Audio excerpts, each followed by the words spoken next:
Herkese merhaba, kanalıma hoş geldiniz. Bu videoda sizlere file bolero nasıl örülür onu anlatacağım. Denemek için ben kendime bir tane yeşil iple ördüm. Burası kol kısmı. Ön kısmı bu şekilde. Burası göğüs üzerine denk gelecek şekilde ördüm.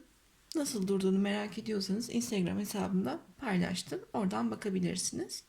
Burası boyun kısmı. Önü ve arkasını eşit yaptım. Kolları da İspanyol sayılabilecek genişlikte. Çok fazla geniş yapmak istemedim. Siz daha uzun, daha dar yapabilirsiniz. Daha geniş bedenler için örebilirsiniz. Hepsinin detaylarını videoda anlatacağım. Koton iplik kullandım. Böyle mevsimlik olsun istediğim için hem de tüylenmeyecek bir ip tercih ettim. Akrilik iplerle de örebilirsiniz. Kış için yünlü iplerle de örülebilir. Elinizde kalan ipleri renk renk örerek de değerlendirebilirsiniz. Ben şimdi ekru rengiyle öreceğim. Bu şekilde. Bu ip 2 ve 4 milimetrelik tığlarla örülebilecek bir ip. Ben 5 milimetre kullanacağım. Çünkü salaş bir bluz olsun istiyorum. Öyle sıkı sıkı örmeyeceğiz. Eğer eliniz sıkıysa 5 yerine 6 milimetre de kullanabilirsiniz. İpinizin kalınlığına göre tığınızı seçebilirsiniz. Normalden 1-2 milimetre büyük kullanırsanız daha iyi olacaktır. Dediğim gibi video içerisinde bütün detaylardan bahsedeceğim. Nasıl daha uzun, küçük, büyük yapabilirsiniz. Hepsini anlatacağım. Şimdi bunu kenara koyabilirim. Zincir çekerek videoya başlıyoruz. Parmağıma doladım. Yeni başlayan arkadaşlar için bu şekilde kıvırdım. Tığımı geçirip bir tane düğüm attım. İpi aldım, içinden geçirdim. Zincir yapmış oldum. Tekrar ipi dolayıp içinden geçiriyorum. Bu bollukta toplamda 66 tane zincir çekeceğim.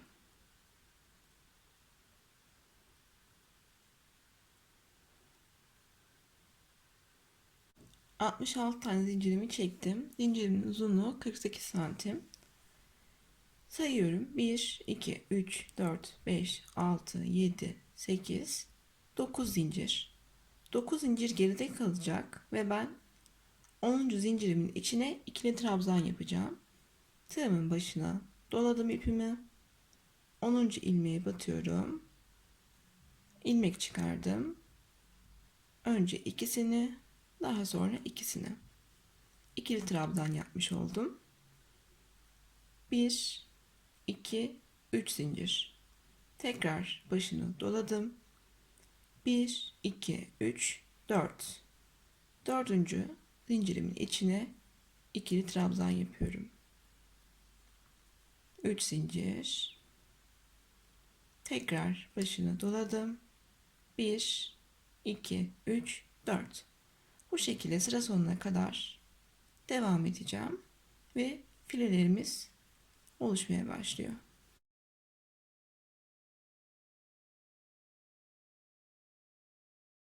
Sıra sonuna kadar ilerledim. Son 4 tane zincirim kaldı.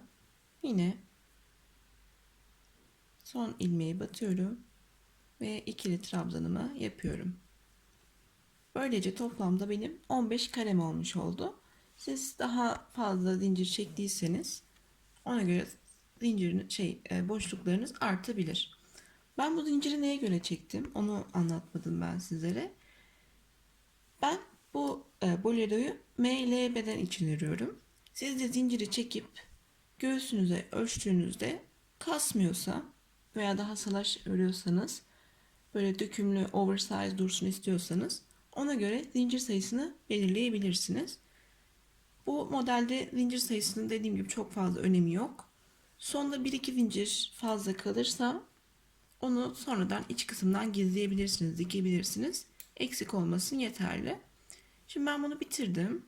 15 tane boşluğum var. İlk sıra bu şekildeydi. 6 tane zincir çekiyorum. 1, 2, 3, 4, 5 ve 6. Örgümü çevirdim. Yine ikili trabzan yapacağım. Bu model sadece ikili trabzandan oluşuyor. Başını aldım. Ortada çekmiş olduğumuz 3 tane zincir vardı. Bu zincirlerden ortadakine ikili trabzan yapıyorum. Battım ve bir ikili trabzan yaptım. 3 tane zincir. Her zaman arada 3 tane zincirimiz var. Bunu unutmayın. Çünkü zincirlerde çalışacağız bundan sonra. Yine boşluğun ortasındaki zincire batıyorum ve ikili trabzan yapıyorum. Arada 3 tane zincir. Yine başını aldım ve zincire batıyorum. Bundan sonra bu şekilde devam edecek. Hiçbir değişiklik yapmayacağım.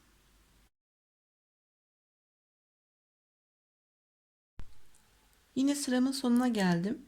Bakın burada bizim atladığımız 9 zincir vardı. Şimdi burada kafanız karışırsa diye anlatmak istedim. Eğer buradaki ortadaki zinciri fark edemezseniz trabzanı baz alarak 3 sayabilirsiniz. Trabzan 1, 2 ve 3. Bu şekilde de doğru noktaya batmış olursunuz. Aynı şekilde buradan da saydığınızda trabzan 1, yanındaki zincir 2 ve 3. Yani ortadaki zincirleri karıştırıyorsanız bu şekilde yapabilirsiniz. Şimdi burası bizim dönüş noktamızı. Zaten son boşluğumu da yaptım. Trabzanımı yaptım. Yine 6 tane zincir çekiyorum. 4, 5 ve 6. Örgümü çevirdim. Burası böyle boşluk kalmış gibi gelebilir. Öyle gelmesin. Biz bu modeli çıktıkça böyle zikzak gibi oluşacak. Bu şekilde dümdüz aslında oluşmuş olacak. Bu şekilde sanki altıgen bir motifmiş gibi görünecek aynı zamanda. O yüzden bu sizi korkutmasın. Siz boşluklarınızın 15 tane olduğundan emin olun. Fazla veya eksik olursa yanlışlık var demektir. Yine yeni sıraya başlarken başını doladım. Ortadaki 3 zincir var. Ortadaki zincire batıyorum ve trabzan yapıyorum. 3 zincir. Hiçbir değişiklik olmadan bu şekilde devam edeceğim. Aslında ben şu an boleronun ön kısmını veya arka kısmını iki tarafta eşit örüyorum. İstediğiniz uzunluğa kadar devam edebilirsiniz. Dediğim gibi bunda ben sanırım 10 sıra devam etmiştim. Bakalım 1, 2, 3, 4, 5, 6, 7, 8, 9 ve 10. 10 sıra ördüm ve göğüs üzerine denk gelecek şekilde ördüm. Bu sefer biraz daha uzun olsun istiyorum. Göğüs kısmını kapattın istiyorum. Yani crop bir bluz tarzı olsun istiyorum. Belki biraz daha kısa. O yüzden 10 yerine belki 15-20 sıra örebilirim. Ördükçe karar vereceğim. Siz de örüp ön kısmını da tutarak nasıl hoşunuza gidiyorsa o şekilde örebilirsiniz.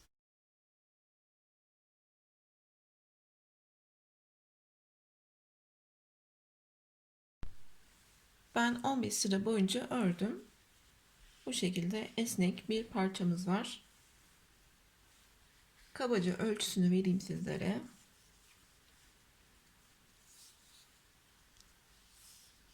32 santim genişliği, yüksekliği de 26 santim. Dediğim gibi bakın oldukça esnek bir parça aslında. Ön ve arka parçayı aynı sayıda öreceğim. Şimdi 6 tane zincirle örgümü çeviriyorum. Yapmam gereken omuz payı bırakmak. Ben buradan 3 tane kare bırakacağım. Siz daha farklı bir sayıyla başladıysanız veya daha açık, kapalı bir boğaz kısmı isterseniz ona göre pay bırakabilirsiniz. Şimdi klasik örüyorum. 3 tane kare olana kadar.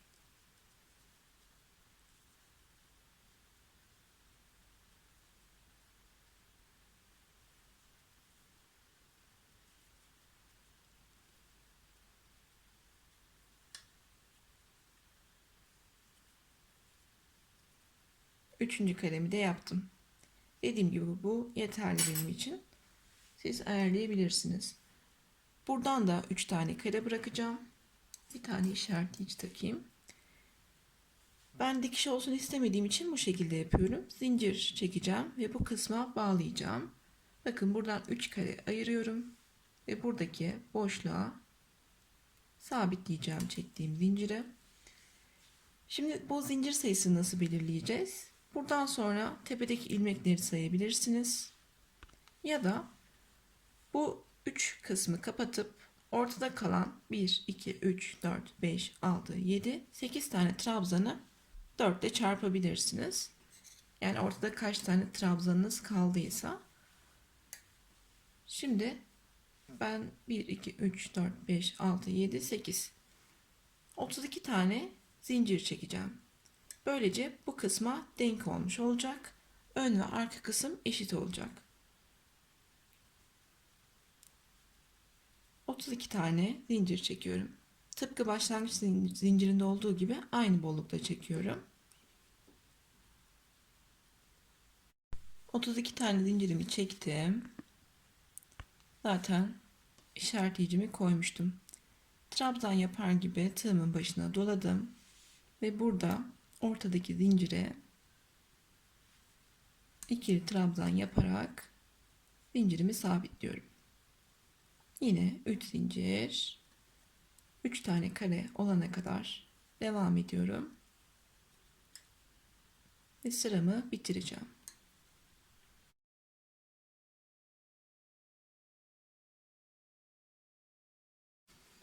Bakın böylece eşitlenmiş oldu. Şimdi burası bizim alt kısımda başladığımız zincir gibi düşünebilirsiniz. Buradan sonra aynı şekilde altta ne yaptıysak aynısını uygulayıp devam edeceğiz. Burada da 3 boşluğum var. Burada da 3 boşluğum var. Şimdi ben bu kısma kadar örüyorum. Zincir kısmını göstereceğim.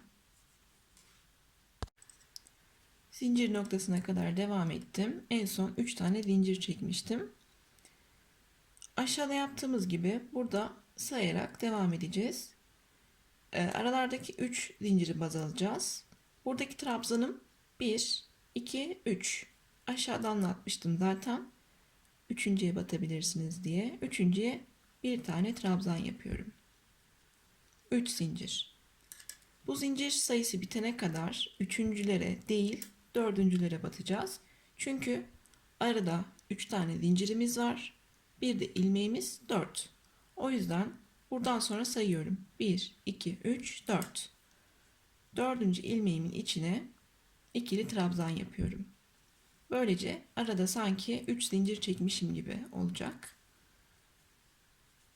3 zincir. Tekrar başına alıyorum.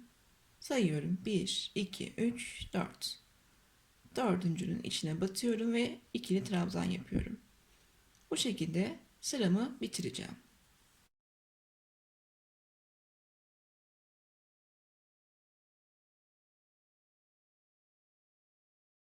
Böylece ilk sıramı bitirmiş oldum. Yine 6 tane zincirle başlayacağım.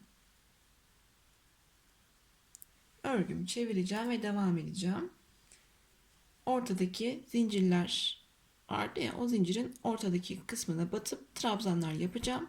Arada 3 tane zincir. Yine herhangi bir değişiklik olmadan aşağıda kaç satır sıra ördüyseniz yukarıda o kadar örmeniz gerekiyor. Daha sonra kolları örmeye geçeceğiz. Ben yine üst kısmı tamamlayacağım. Kol kısmında sizlere detayları anlatacağım. 15 sıramı ördüm ve bu şekilde görünüyor şu an. Burası boyun kısmı, ön kısmımız ve arka kısım.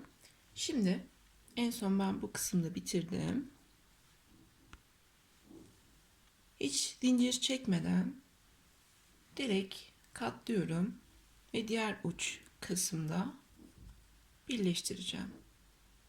Tığımı batırdım, ilmek çıkardım ve içinden geçirdim. Böylece birleştirmiş olduk. Aslında şu an bizim burası yan kısım, bir kol açıklığımız oluşmuş oldu. Ama ben 15 sıra yaptığım için bu çok fazla. O yüzden ben kendi kol ölçüme göre bunu biraz daraltacağım. Dikerek ilerleyeceğim. Öbüründe 10 sıra yaptığım için alttan sadece 2 kare boyutunda dikmiştim. Toplamda 8 kare kalmıştı. Yine 8 kare kalana kadar, şu boşluklardan bahsediyorum. 8 tane kalana kadar dikeceğim bu şekilde. Böylece burası bizim ters kısmımız olmuş oldu. Buradaki boşluklara batabilirsiniz ya da direkt buradaki trabzan kenarlarına batıp ilmek çıkarıp içinden geçirebilirsiniz ya da sık iğne yapabilirsiniz. Ben içinden geçirerek dikiş yapacağım. Dediğim gibi 8 kare kalana kadar.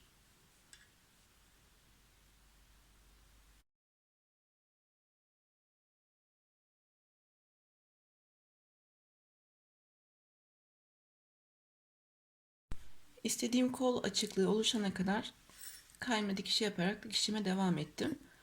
Bu kol açıklığı benim için yeterli. Daha zayıf bir kol için yapıyorsanız biraz daha dikebilirsiniz. Veya salaş bir kol istiyorsanız da aşağıda bırakabilirsiniz. Şimdi yine kareler oluşturacağız. 3 tane zincir çekiyorum. Bu ilk sıra için bu kenarlarda bakın zincirlerimiz vardı ve trabzanlarımız var. Yine zincirlerimizin ortasına ikili trabzan yapacağız. 3 zincir çekeceğiz. Trabzan denk gelen yerlerde de trabzanın içine batacağız. Sadece bu sıra için.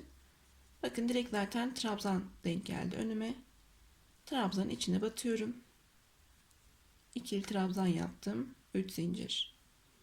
Burada zincir denk geldi. Zincirimin içine batıyorum. Aralarda yine 3 zincir. Ve bu şekilde ilk sırayı başlangıç zincirime kadar dönerek devam edeceğim. Buradaki ilk çektiğim zincire kadar etrafını turlayacağım.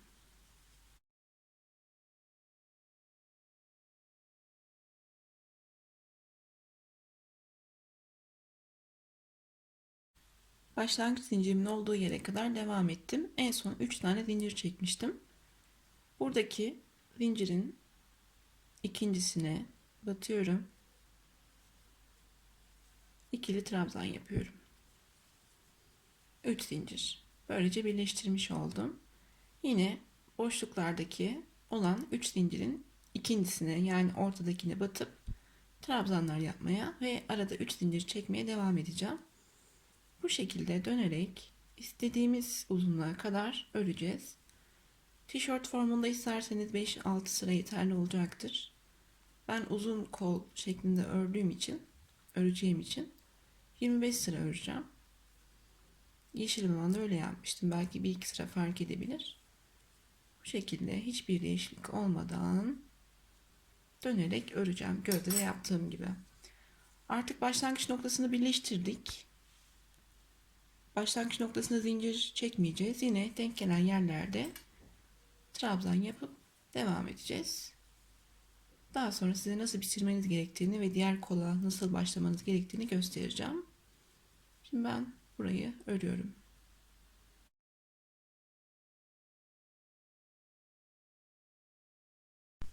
Toplam 25 sıra olacak şekilde ördüm. Kol hizasına denk gelen yerde bitirdim.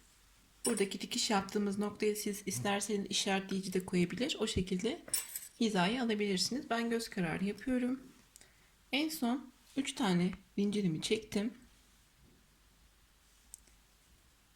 Normalde trabzan yapacağım yere tığımı batırıp ilmek kayma yapıyorum. Bu şekilde örgüyü bitirmiş oldum. Bir tane zincir çekiyorum. İpimi kestim. Böylece bu kolu bitirmiş olduk. Siz tabi dilerseniz daha uzun veya kısa yapabilirsiniz. İlk ipimden bu kadar kaldı. Düğüm olsun istemediğim için yeni ipe geçiş yapacağım. Bakın kol gayet uzun ve güzel oldu. Burada ne kadar pay diktiyseniz öbür tarafta da aynı sayıda pay dikmeniz gerekiyor. Hizalıyorum.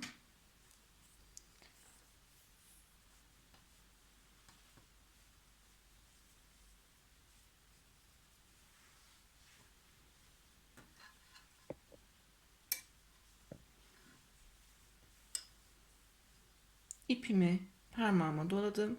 Bir tane düğüm yaptım. Karşılıklı köşelerden tığımı geçireceğim ve sabitleyeceğim ipimi buraya. Bir tane sık iğne yaptım. Yine kayma dikişi veya sık iğne ile dikişlerimi yapıyorum. İlmeğimi çıkardım, içinden geçirdim. Diğer tarafta ne kadar dikiş yaptıysanız burada da o kadar dikiş yapacaksınız. Ben devam ediyorum.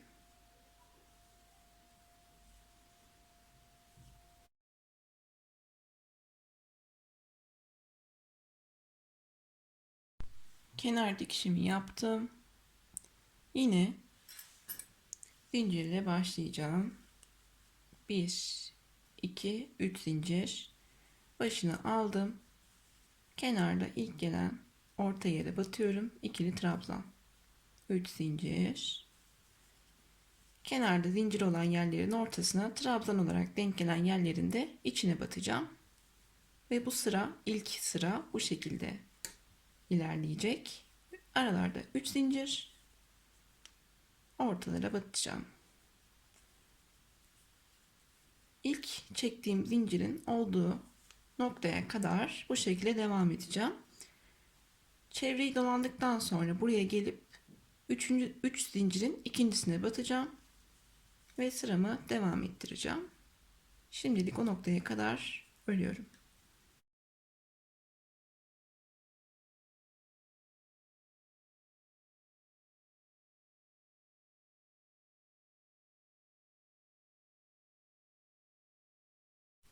Zincir çektiğim noktaya kadar devam ettim.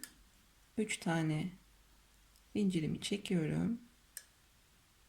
Zincirin ortasına ikili trabzan yapıyorum.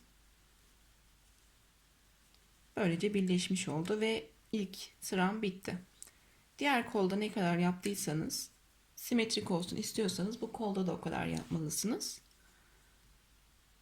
Ben 25 sıra yapmıştım. Bunda da 25 sıra yapacağım.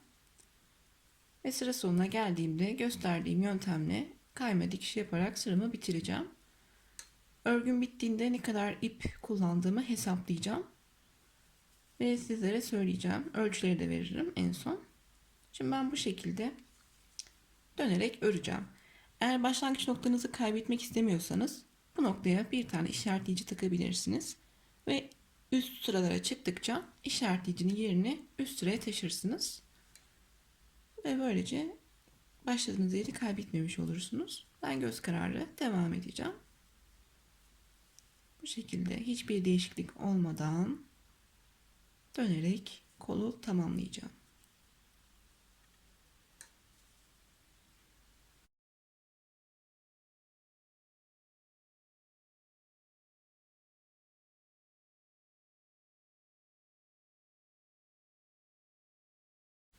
Yine kolumu istediğim uzunlukta yaptım. En son 3 tane zincir çekmiştim. Ve kayma dikişiyle sıramı bitirdim. Bir tane de düğüm yapıyorum. Daha sonra gizleyeceğim elbette bunu. Makasımı kesiyorum belli bir uzunlukta. Ben iğne ucuna takıp gizlemeyi tercih ediyorum. Siz tığla da gizleyebilirsiniz. Evet, bluzumuz tamamlanmış oldu. Bu biraz daha crop bluz tarzında oldu. Yeşil yaptığım ise daha çok bolera tarzındaydı. Size 10 sıra yaparsanız bolera gibi duracaktır. Şimdi düz kısmını çeviriyorum. Dikişler iç kısımda kalsın istiyorum. Düz kısmına çevirdim. Kolları da bu şekilde. Yine aynı genişlikte yaptım ben. Siz dilerseniz daha dar yapabilirsiniz. Bu da yeşil olan. Yeşil olan daha çok bolera tarzında demiştim. Bu şekilde tuttuğunuzda bu göğsün üzerinde kalacak. Bu biraz daha alt kısmına doğru iniyor. Şimdi yeşil olanın artı özelliği şu: her bedene uyabilecek ölçüde 10 sıra yaptığımız için. Çünkü kol altına doğru indikçe gövdemiz genişlediği için bu biraz dar gelebilir L beden için. Hani olacaktır. Yani bence olur. Ama kasabilir belki. Sizin göğsünüz daha genişse veya omzunuz, göğsünüz daha genişse ona göre zincir sayısı belirleyerek aslında bunu genişletebilirsiniz. Ben 66 zincirle başlamıştım. Ama modelin dediğim gibi zincirle çok alakası yok. İstediğiniz kadar uzatabilirsiniz. Göğüs çevrenizi veya göğsü direkt önden ölçebilirsiniz. Mezuranız yoksa zincir sayısını göz kararı çekip göğüs üzerinde tutabilirsiniz. Veya böyle çok beğendiğiniz bir bluzunuz, tişörtünüz varsa onun üzerinde de baz alarak ölçebilirsiniz. Bu şekilde. Şimdi kullandığım ipten bahsetmek istiyorum. %70 koton ve 210 metrelik bir ip kullanmıştım. Yeşil olan için yaklaşık 120 gram ip kullandım. 118-117 gibi bir şeydi. Beyaz için, ekru için ise 140 gram ip kullandım. Yani her halükarda bunun içinde, yeşil içinde 2 tane ipe ihtiyacınız var. Farklı bir iple de örülebilir, yünlü iplerle de örülebilir. Daha kalın iplerle de örebilirsiniz. O zaman zincir sayısını küçültmeniz gerekebilir veya değişebilir zincir sayısı. Koton ipliğin güzel yanı terletmiyor olması elbette. Bir de tüylenmeyecek bir ip. Benim tercihim o yüzden bundan yana oldu. İstediğiniz iple yapabilirsiniz. Elinizde kalan iplerle renkli renkli de örebilirsiniz.